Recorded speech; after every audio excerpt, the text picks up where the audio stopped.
Hi, everyone. We are live on YouTube and in our Zoom chat. Welcome to, let's see, up. I'm gonna just admit some more people here. Admit them all. There we go. Okay.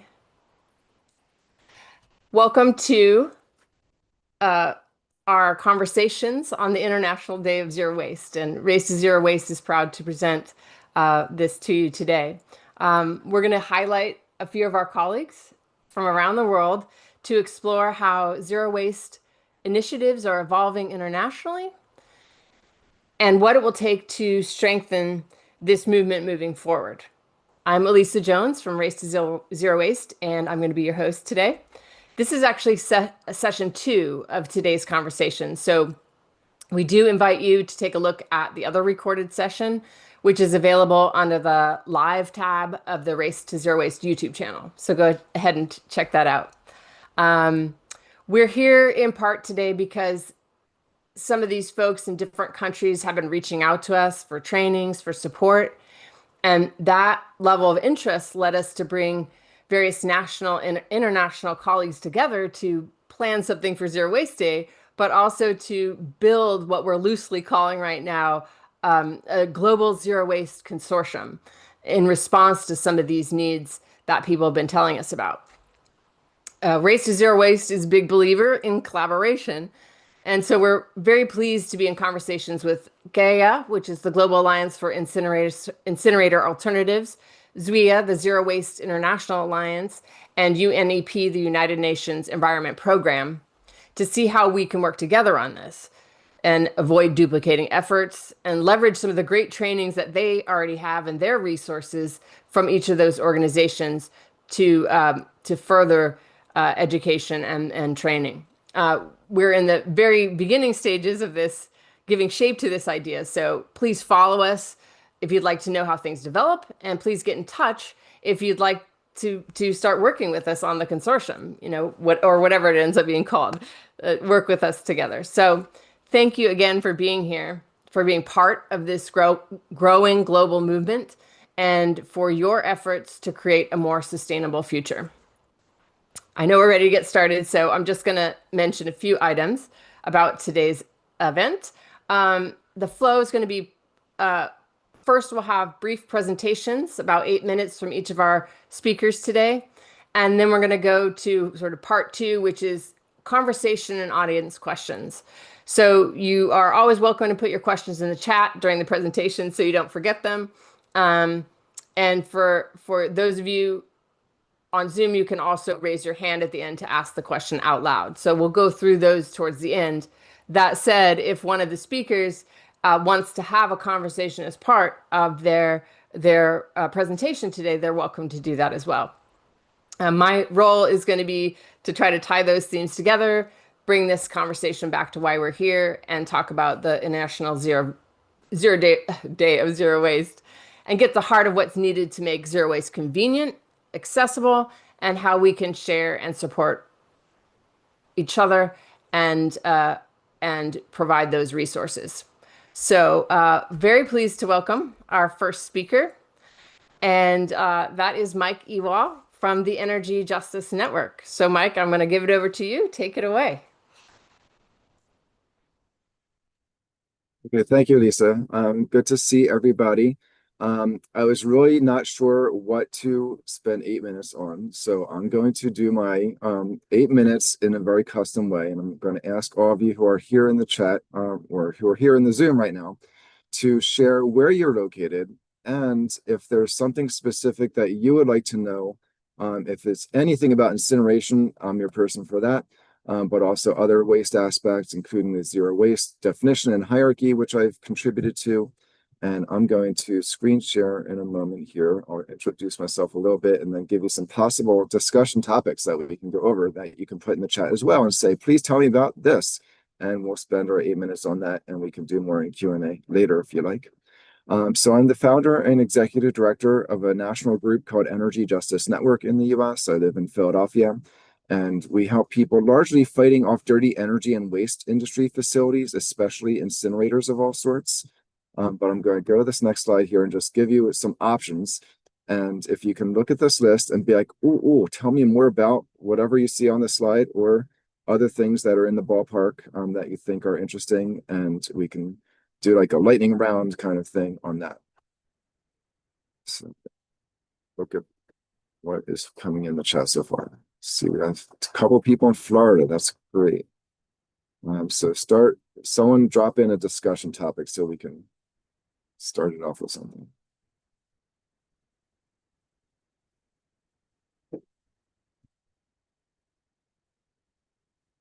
See locations, Reno, Nevada. So since I'm just seeing locations so far, let's just say that Florida is ground zero for waste incineration. It is the #1 state for trash incineration in terms of existing ones and proposed facilities. So I'm glad to see at least 3 people from Florida here. So biodigesters, are they scalable? Oh, another person from Florida. So digesters are scalable. I usually don't get that question about them. We were just talking about digesters yesterday. I'm going to be doing some more research on that. But I don't know how big the biggest one is, so it's hard for me to answer it that way. But you can build multiple ones next to each other, and they can scale in that sense. The real question with digesters is whether you're putting the right things in them or how you're using it. And so I find it helpful to understand that digesters are basically for the dirty things, for sewage sludge, for the organic fraction of municipal waste that's already mixed together, so that you can make it stable and not so gassy and stinky when it hits the landfill after that, because the idea is to stabilize it, not to then put it on farm fields or in bags and call it soil amendment or fertilizer. That is for clean things like food scraps, yard waste, animal waste, even from farms, are relatively clean compared to things like sewage sludge. And they do go back to the land and should go back to the land. And for that, you should keep it aerobic and just compost it instead of digesting and then having to compost it later anyway as the second step. So let's see. I see a question. Any thoughts on fighting an existing landfill that's not close to being full, but just got funding for a tipping house? I guess that would be a place where they weigh the trucks. And feel free to jump in and clarify on that. Anyone who's fighting a facility, whether it's existing or proposed, should just reach out to me directly, because there's a lot more that we can cover in 8 minutes. But there are some, depending on what state you're in, if you're in the US and if you're outside the US, dynamics could be very different.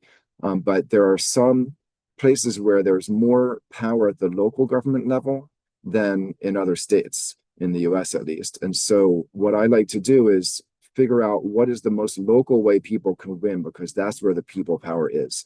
And so if you're fighting an existing landfill, there may be ways through affecting it through contracts, through land use, through other things that can be done at the local level that are easier to accomplish for a community group than trying to change state law, stop permits at a state level, or anything at the federal level.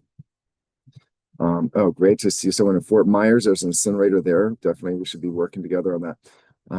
Let's see. Question about the nexus between zero waste initiatives and emerging circular economy strategies, including EPR legislation that would be extended producer responsibility. So first, let me say that all of our terms have been hijacked. So whenever we come up with a good word like recycling, resource recovery, zero waste, even, is being hijacked to call zero waste to landfill, which means they're trying to incinerate things and pretend ash doesn't go to a landfill.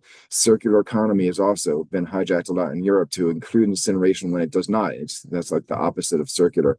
But EPR legislation, extended producer responsibility, is something that could be done and could be very effective, but usually is not done well.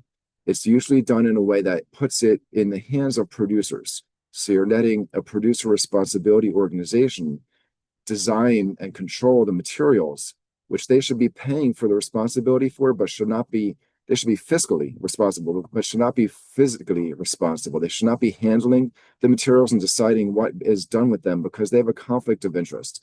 They don't want things reused because they want to sell more things.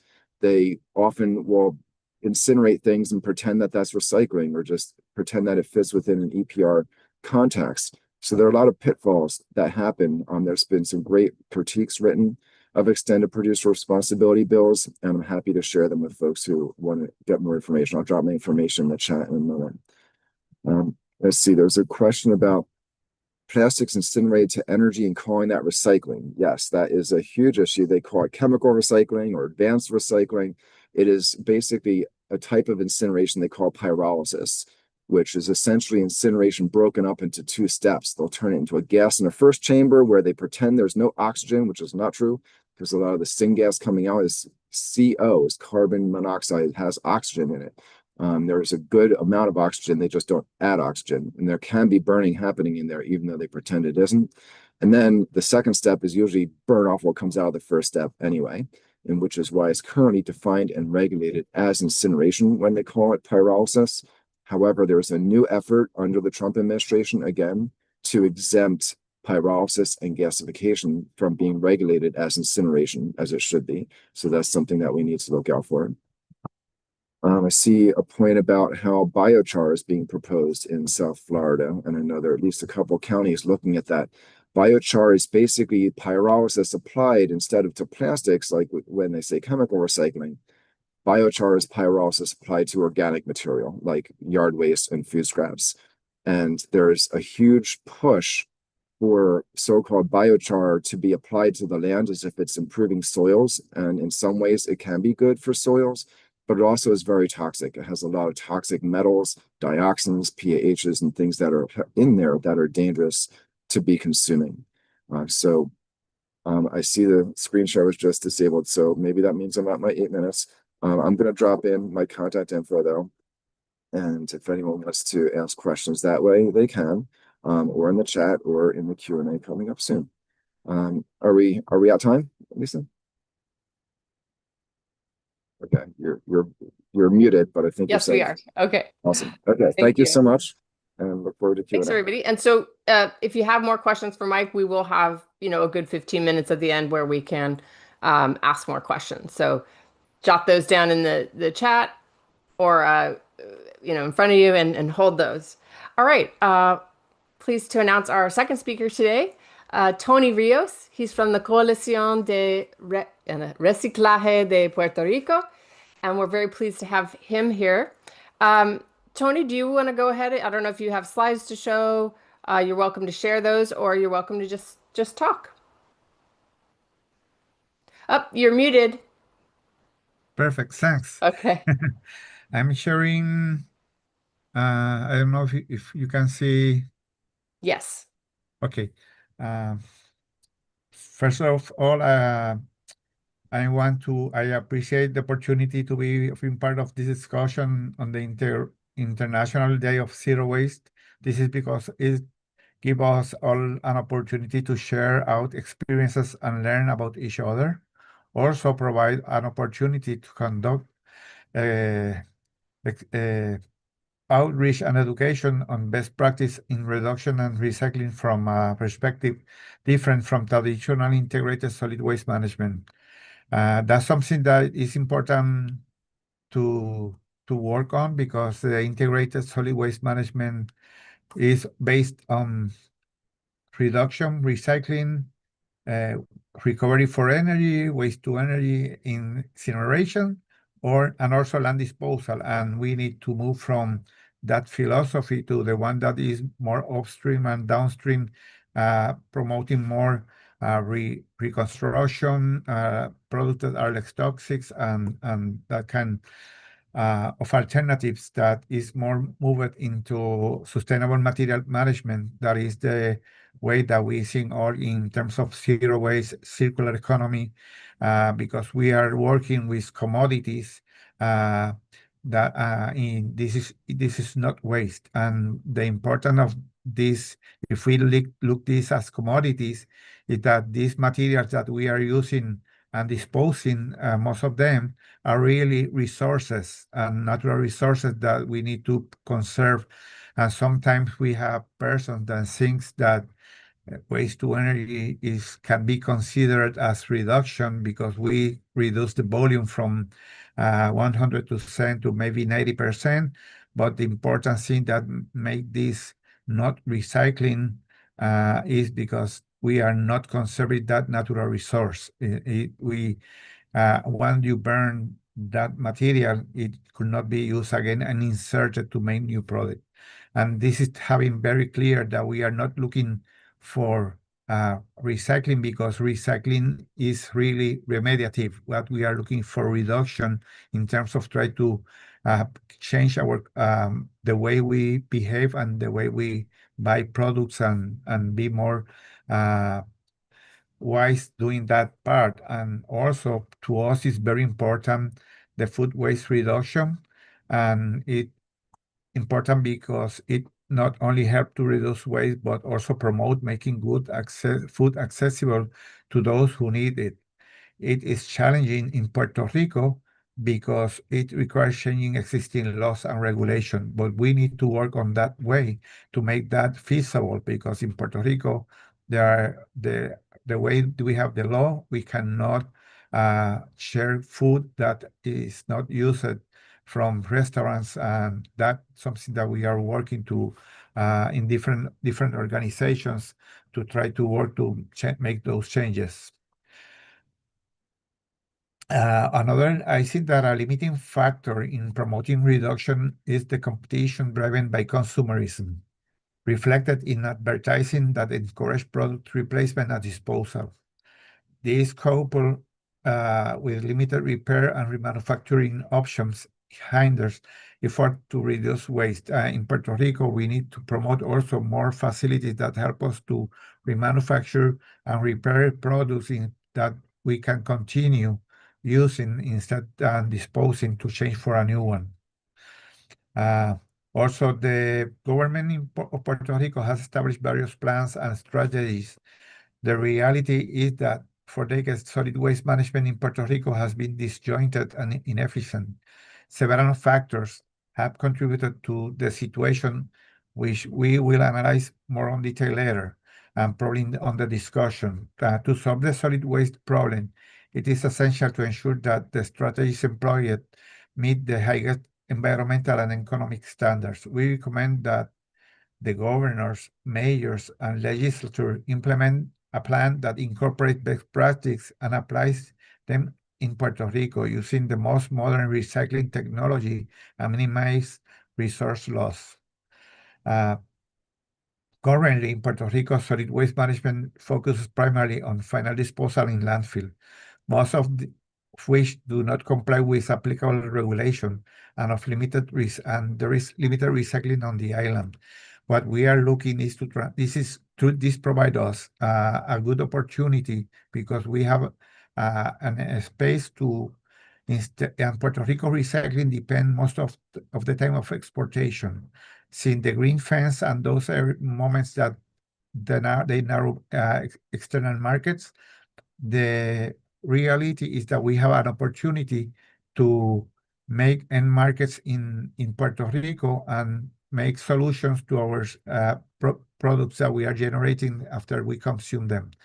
And then we can, and also at the same time, be working to reduction practice that can be implemented to try to not only increase in recycling, but also increase in reduction. This is something that to us is very important, and also to achieve a circular economy, it is important to promote the creation of recycling companies that can manufacture consumer products, adding value to recycled materials recovered on the island and exporting them as a value-added products. We believe that in Puerto Rico, we only have the presence and that important part of education that we need to we are going to have also alternatives that have been presenting in the island to increase the landfill capacity. Also, Puerto Rico does not have a waste-to-energy facility, but there are many proposals and they come all the time to establish waste-to-energy facilities on the island.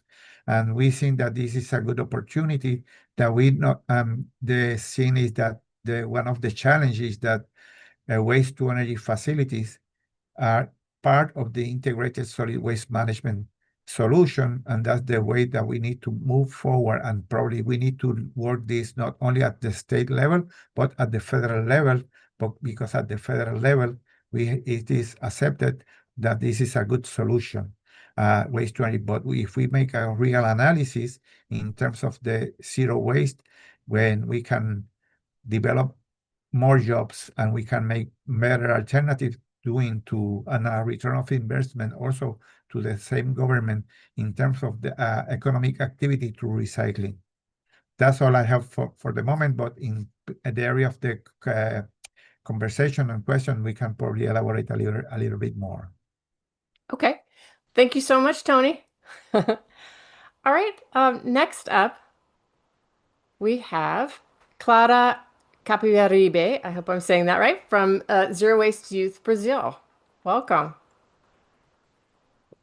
Thank you. Good afternoon. I'm very happy to be here with you all. I'm from Brazil, and English isn't my first language, but I appreciate this opportunity and hope to contribute to our meeting today. I invite Pedro to join us and present this introduction segment on Zero Waste Youth. Pedro is a member of Zero Waste Youth Brazil, and our leading activist represents the Amazon region, and we'll be present together. And my name is Clara Capibaribe. I'm a youth ambassador for Zero Waste Brazil and director of socio-environmental projects. And Pedro, are you?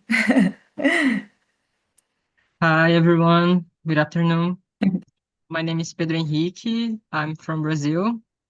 I am ambassador of Zero Waste Youth Brazil here, and I'm happy to be here to present this project that I'm so proud of. Can I start? Yeah. Okay. Yes, Hi, please. Dennis. So my name is Pedro Henrique, and I'm here to present Juventude Lixo Zero Brasil, or Zero Waste Youth Brazil. And our mission is to connect and empower young people to build a more conscious world. So we are a global community, as you can see from our pages on Instagram, for example.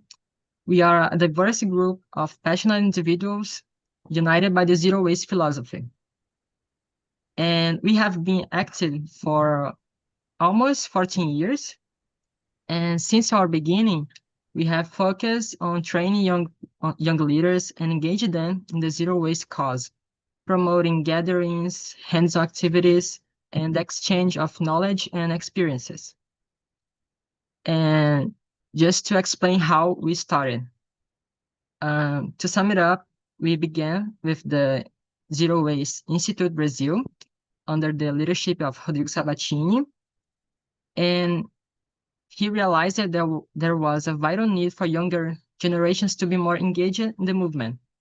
So to bridge this gap, he invited his daughter, Jessica, to speak on his behalf. And from this union of ideas, in 2011, the Zero Waste Youth movement was officially born and engaged thousands of young people worldwide.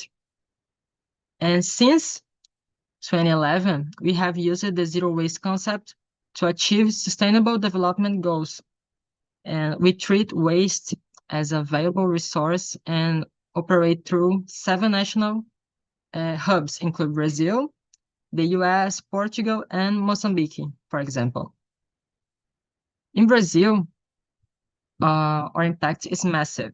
We are present in 23 states and supported by a network of over 300 ambassadors across the country, from Acre, which is in the north, to Rio Grande do Sul, which is in the south. And our mission and vision is to unite and empower communities to be the solution for a world without waste, and our vision is to be global reference for a generation, with a goal to have representation in over 20 countries. And we can say our objectives are promoting the zero waste concept, as I said, increasing individual responsibility for waste management, not just for for a group of people, but individually, providing tools for youth to become agents of change, and be an active voice in waste management decisions. Pode passar. Mais um. Yeah. Our values. We are guided by clear values: sustainability, community cooperation, and leadership by example. We also prioritize innovation and respect for diversity. And we always are working together with the community. We take some actions in the neighborhood, in schools, university. We have established a network of ambassadors, as I said at the beginning, each with their own local hubs, providing them with training and support so they can carry out projects that address real-world problems in the communities. Pode passar. So, why zero waste? As defined by the Zero Waste Institute Brazil, zero waste is an ethical, economical, efficient, and visionary goal. It guides people to change their lifestyles and practice to emulate sustainable natural cycles. In these cycles, all materials are designed to be recovered and reused after consumption. We work to support the transition from a linear model based on producing, consuming, and discarding to a circular model. In this new system, waste is recognized as a valuable resource and integrated into the production chain. Pode passar. And why youth? Young people possess the energy, the innovative spirit, and the collaborative nature required to redesign our future. By gathering circles, sharing ideas, and taking collective action, we are the ones who will implement the change the world needs. And yeah, pode passar.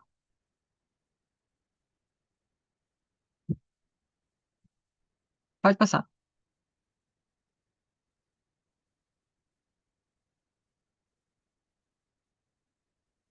So, purpose. Today's young people are increasingly seeking a life with a purpose that goes beyond individual achievements. We always looking for working as a community, to be in a group that search for something with a purpose. Pode passar. And how does we operate? Youth engagement in the cause actively promotes the zero waste concept, training guidelines, providing access to project management methodologies and communication tools, network formation, connecting materials, support, and people to strengthen local projects, institutional support, building strategic partnerships with governments and companies because we are stronger together. Aí pode passar. So, our activities are not random. They follow a structured global action calendar, and this calendar guides our efforts and ensures that our network is synchronized worldwide. Pode passar. Each month has a specific theme, allowing us to focus our energy on different aspects of sustainability throughout the year. So we are January, the reuse February, March for water, Earth April, May you compost, and the following is June, July, August, September, October, November, and December. And by following this calendar, we can address diverse issues, from plastic pollution to food waste and conscious consumption. This thematic approach helps us help our ambassadors plan local events that contribute to a larger global conversation, making our collective impact much more powerful. And finally, through these coordinated actions and the support of our national board, we are transforming the way society views resource. We invite everyone to join this movement, follow our calendar, and help us build a world where waste no longer exists. And as we say, if you know any young leaders in your area, introduce them to Zero Waste Youth so they can join the movement and make a difference in the world through the actions and connections. Yeah, thank you. We so are much. engaging you around the world, né? In the drive to zero waste. Então, thank you your time, and please contact us you have any questions. Wonderful. Thank you so much, Pedro and Clara. All right. And then finally, we have Dr. Sammy Romanek from the Environmental Working Group in the United States. And Sammy, you are up. Thank you. Hi, everyone. As introduced, I'm Sammy Romanek. I'm with the Environmental Working Group, or EWG. Some of you might have heard of it already. It's an advocacy nonprofit. So I'm going to talk a little bit about what I do there, but a little bit of what I do elsewhere as well. And so today, I know the theme or focus is more on organic waste and composting. So I'm just going to start with a little bit of my work in that field. Most of my composting and food waste work is actually at community events. And one of the largest community events that I work at is Burning Man, known as Burning Man, in the Black Rock Desert in northern Nevada. So in 2024, I worked on the Department of Public Works Organics Waste Crew, where we compost pre- and post-consumer food waste from the commissary, which feeds the workers as well as the volunteers of the event. So it's around 6 weeks of work here, and they send their composting to Full Circle Composting, which is 160 miles south of the desert. So they have to transport their 3 40 cubic yard dumpsters to this facility.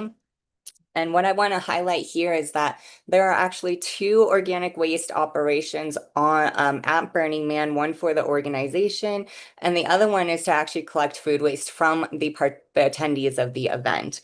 So both of these dumpsters here actually go to the same facility, but one of these operations actually have to buy back their compost because this facility cannot sell it to their customers. And that's because they compost paper products as well as compostable plastics. And that's the Burning Man organization over here on the left.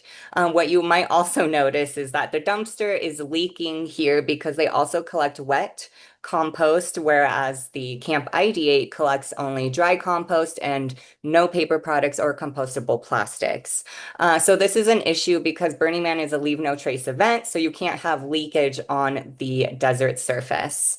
So just last week, I presented some solutions to experiment with to the Burning Man organization. And maybe you all can give me some feedback on some of these solutions, as I don't know too much about them. But I know Mike presented on some of it, but the first solution I presented was a biodigester. And so this type of biodigester can actually be solar powered, which is perfect for the Leave No Trace desert, and which can also be used continuously year round because they have a nearby farm that they can use it on outside of the event.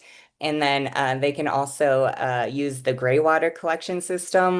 But looking for any feedback on this type of instrument, since I have not used one. But this is another solution I presented, which I thought was really cool. Some people implemented a few of these on the island of Hawaii. It's solar powered, it's an in-vessel composting system, it's leak proof, and Burning Man will be able to transport these pretty easily on and off the desert surface and use it year round. So these are solutions I presented to them and hoping to help them have a better system moving forward. But looking for any feedback on that. But other than Burning Man, Burning Man also has smaller regional events across the country and worldwide. So I do some work there. So these are smaller operations where I collect recycling as well as food waste. In New York, we collect cans that have a 5-cent deposit as a fundraiser and give it back to the events. So that's just a little bit of what I do as far as organic waste goes, but I do a little bit of other work as far as zero waste goes.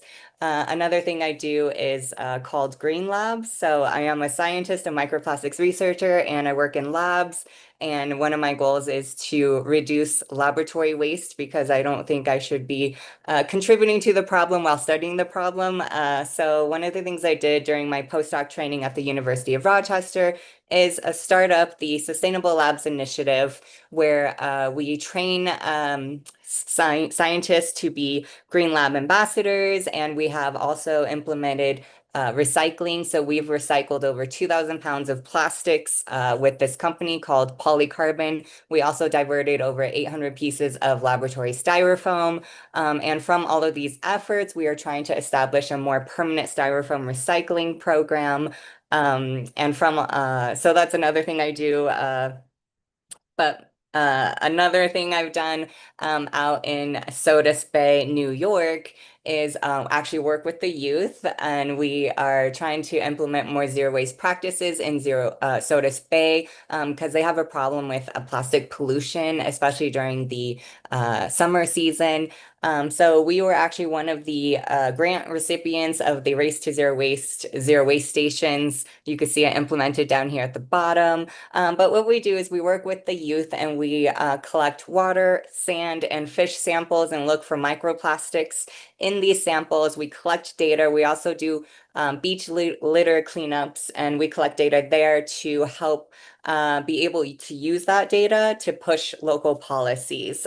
So for the third summer now, we'll be continuing these efforts and hoping to push local policies soon using the data we've been collecting over the past 2 years now. Some of the data, we use the Rubbish app to help us collect and maintain that litter data, and we can also create these litter maps that you can see here. So we could find hotspots that'll help us with more of that pushing the policies. But as I mentioned, I'm currently at the Environmental Working Group, which is an advocacy nonprofit based out of DC. They've been around for about 30 years, and they've normally do work with pesticides and chemicals in food and consumer products, and they hired me to help them start up their microplastics research.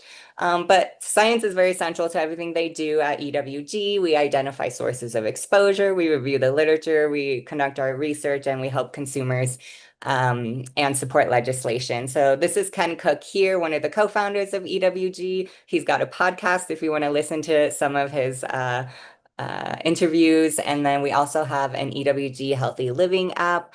This app has a lot of consumer guides you can look at, and you can also scan products to see if there's any toxins or chemicals you want to avoid. This is just our science team at EWG that I work with that does some of this work here. These are some of our public-facing tools. We have a guide for safer personal care products as well as cleaning products and sunscreens. And then we just, every year we come out with a shopping guide where we present the Dirty Dozen and Clean 15, which shows the most and least pesticides on certain fruits and veggies. So as I mentioned, they hired me to help them with their microplastics work. So far, I just started in August. So far what we've done is looked at microplastics in food for a literature review. We're going to start our own research project looking at microplastics in drinking water in the state of California and hoping to push the California legislation across the US to other states. There are currently 5 other states that are interested. And then we are also interested in human biomonitoring of plastics. That one's going to be a harder project to accomplish, but hoping once we get that started, we can use that data to also push more zero waste policies. This is just some of the public-facing information we made on plastics and food. So another shopping guide to help people make better decisions while shopping. And then there's just this little information on how data can drive policy, but I don't know how much time I have left, so I'll just take any questions at this time. Thanks. Hi, everybody. Thanks for wrapping up, Sammy. Yeah, so we would like to open it up to questions to actually all of our speakers today. I think if you're on Zoom, if you can raise your hand, that's probably the easiest way for us to see who has a question. And you can direct it to one specifically or to the group, whatever you like. You see any hands up? Any questions? All right, well, I will look in the chat to see if we can answer some of those. Oh, there we go. I see Greg Lustig. Greg, you are unmuted. Do you want to go ahead and ask your question? This is directed at Sammy. Is EWG doing any research with PFAS in products, water? Yes. So they look at PFAS in drinking water. So they do have a drinking water database online. So I'm sure you could just Google EWG drinking water database and it shows all of their work on PFAS in drinking water across the country. They also look at other contaminants in drinking water as well. They also do work on PFAS pesticides. So you can look at any kind of PFAS in food and consumer products that way too. Okay, thank you. And my wife was diagnosed with liver autoimmune disease, and some of the research I saw said it's possible that it was PFAS can cause that issue with the liver. So she just got, I had her go out and she just got her blood tested this morning to check for PFAS. I don't know how many of the PFASs they checked for, but it was at least something to see if she's got it in her blood system. Well, I'm sorry to hear that. Yeah.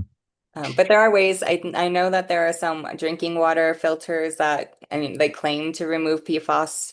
So you can look for those. Also, buying organic foods also help with avoiding those PFAS pesticides as well. Right. Yeah.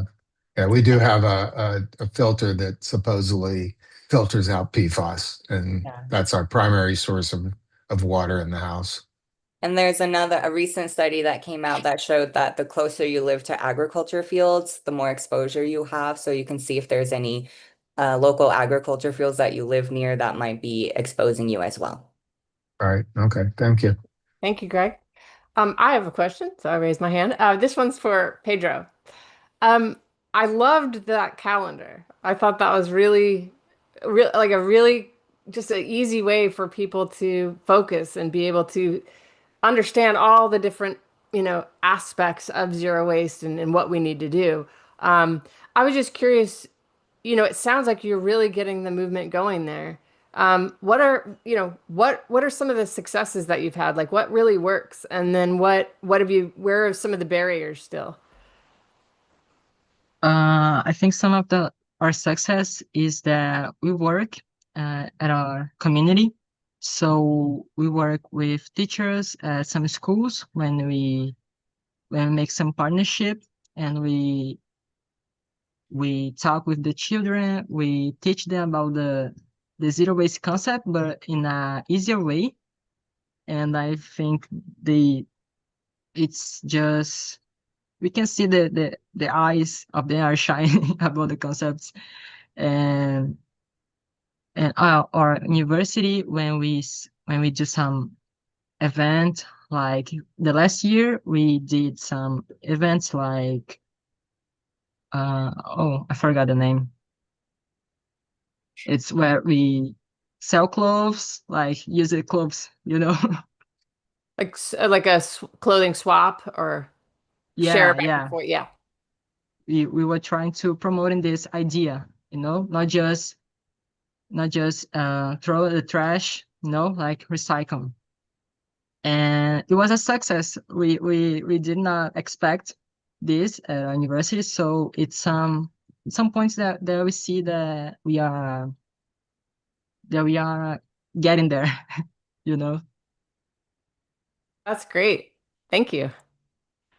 Not seeing any hands up. There was a question for Mike. I Oh, go ahead, Pedro. Can I? Yeah. Okay. I think it was Mike that talked about this topic. So my question is, how can we align zero waste goals with the strict safety regulations for medical waste disposal? Great question, Pedro.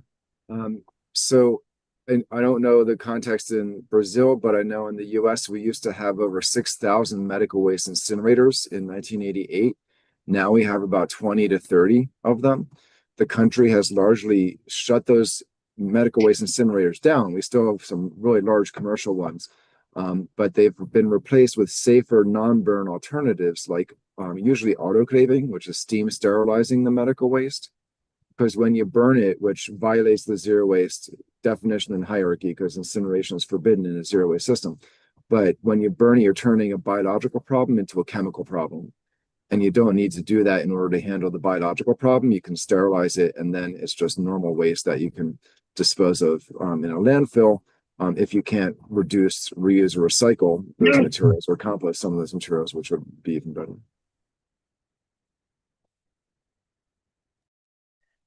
Maybe a question for Antonio. Curious about in Puerto Rico, where, how do you feel the movement's going and successes, barriers? Sure. I think that in Puerto Rico, the movement is getting strong, is growing, and we have different groups that want to promote zero waste. We have a zero waste group, and we have also other that promote circular economy, and we are on the same focus. That's something that, and also we have education that at the some universities, like now I am giving classes at one of the universities that is dedicated to recycling industries and try to promote about regulation laws. And the idea of this course is to try to prepare persons. This is not a course that is designed only for professionals. It is also open to everyone who want to learn about recycling, reduction, zero waste. And one of the classes that I introduced, it was from linear economy to circular economy, and that is to try to promote all the concepts in terms of circular economy, sustainable material management, zero waste, to try to tell people learn that we had the same goal. We want to divert and prevent that we can generate waste and send that to the landfills. And there are many better alternatives on that. Putting first a reduction. But in Puerto Rico, we have many groups that are interested and working on that direction. And we have people from communities that want to be involved also in being part of that solution. Also, what we have learned is that also learning that's something that is good from here. Last year, I participated in the Race for to Zero Waste conference last year in Florida, and I have the honor to meet Rodrigo Sabatini, and we were talking a lot, and we were working with. I am working now in the government to implement education at the schools from K to 12 and also to the university. And as part of the policy of the government, the governor have talked about the education on recycling, and that's something that we want to promote. We are going to have many challenges of different, but that is the important of that we have groups that want to be part of the solution. Those organizations that are in the island, we are working on the island to prepare a plan to the management of the materials of the waste in the island. And we understand that those stakeholders, we need to hear from them, industry, NGOs, community, mayors to be part of this solution.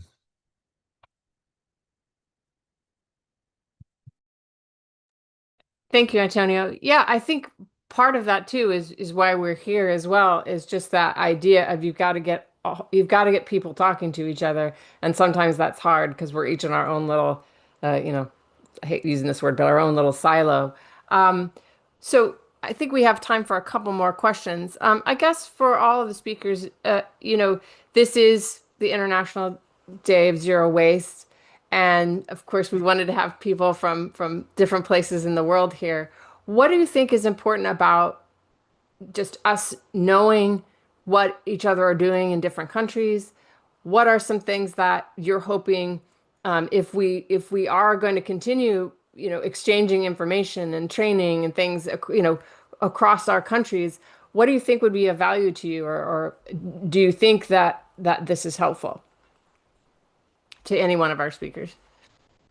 Yeah, I would like to mention, to me, this is very important.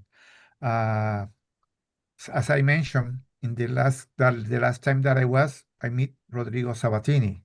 I share his experiences and I learned from him, and I talked to him about what we are doing on the island. And now we are hearing what he's doing. I have some question in terms of the waste to energy and energy alternative that I will probably ask a little bit later, or send an email about. Also in terms of the organics, in terms of organic, is very challenging. I don't know how was your experience in terms of to Sammy, in terms of permitting.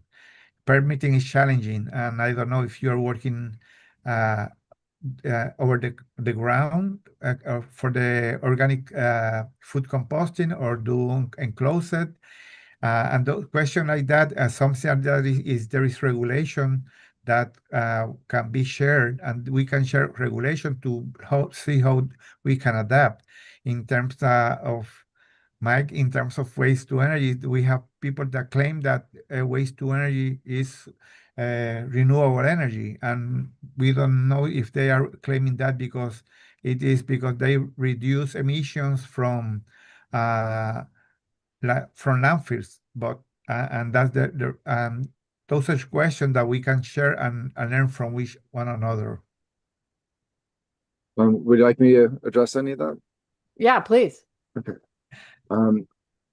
So first of all, it's not waste to energy. That's a public relations term that we should never repeat, because we're helping them make incinerators sound magically like these machines that take bad things and turn them into good things, which is not what they do.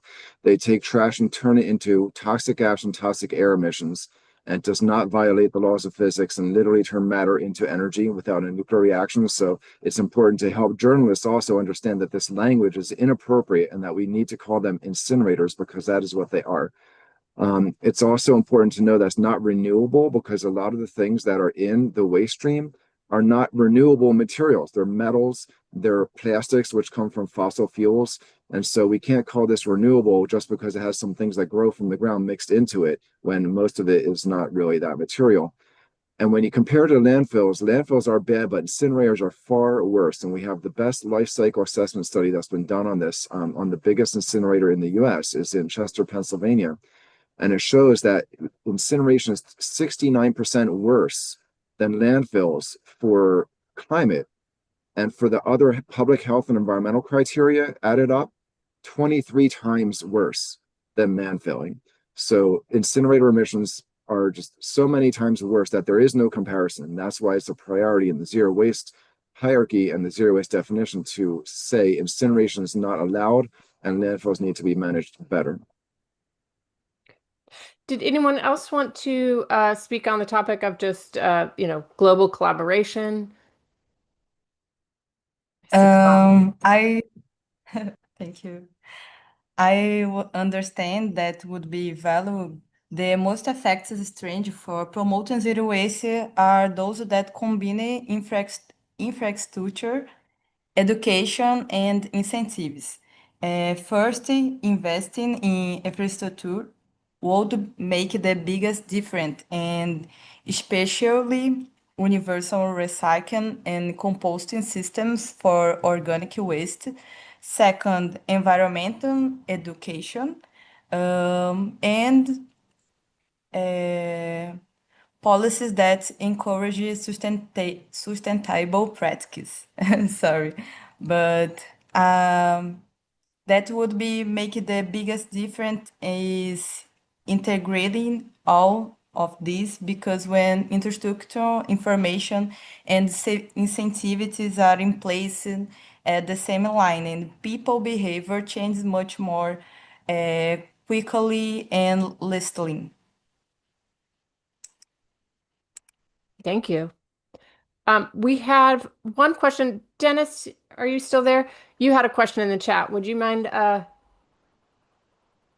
asking that? Yes. So for all speakers, are there upcoming opportunities to get involved or follow your organization? What's next?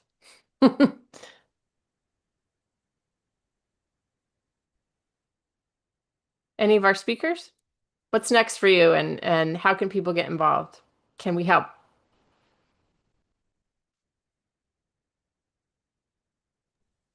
Well, I believe that, sorry, I believe that it's important to continue with this networking. This networking is very useful and it should not stop here. After we have our last meeting last year, I was included in a Latam Basura Cero group through WhatsApp. And it's very important because you get those updates of what everyone is doing. And I think that making groups like this one is very good because we can see and participate on other initiatives, no matter if in your country or other place, and it gives you the opportunity to learn. Thank you, Thanks. Antonio. Mike, any In thoughts? Zero Waste, Oh, sorry, in Zero Clara? Waste Youth, we are looking for more young peoples around the world to help set up hubs in your country, in your city. And so if you know anyone, please send us their contact information. Zero Waste Youth is in Instagram or WhatsApp. Send me a message. Wonderful. Thank you. Mike or Sammy? Yeah, I'll just jump in real quick and just say that yes, networking is great. That's what I live for, and I'd love to have anyone reach out to me if you need help, especially fighting incinerators, landfills, or other noxious things in your area. Antonio, I hope we'll work together on Puerto Rico again. So we've had to fight that off before and have to do it again. Yeah, and as far as Save Our Sodas and Soda Spay, I think we would be interested in joining the Zero Waste Youth. So I'll definitely reach out, Clara. And then for EWG, if anyone thinks of any ways that our research can help any of your policies, please reach out and let us know. Wonderful. Thanks. Well, any last comments? Okay. Thank you so much for being here today. And thank you to our speakers. It was really great to hear from you and have this conversation. So have a great International Day of Zero Waste. And thank you for all the hard work that you do. It's really inspiring. Thank you. Gracias. Thank you. Bye. Thank you, guys. Obrigada. Bye. Bye-bye. Bye-bye.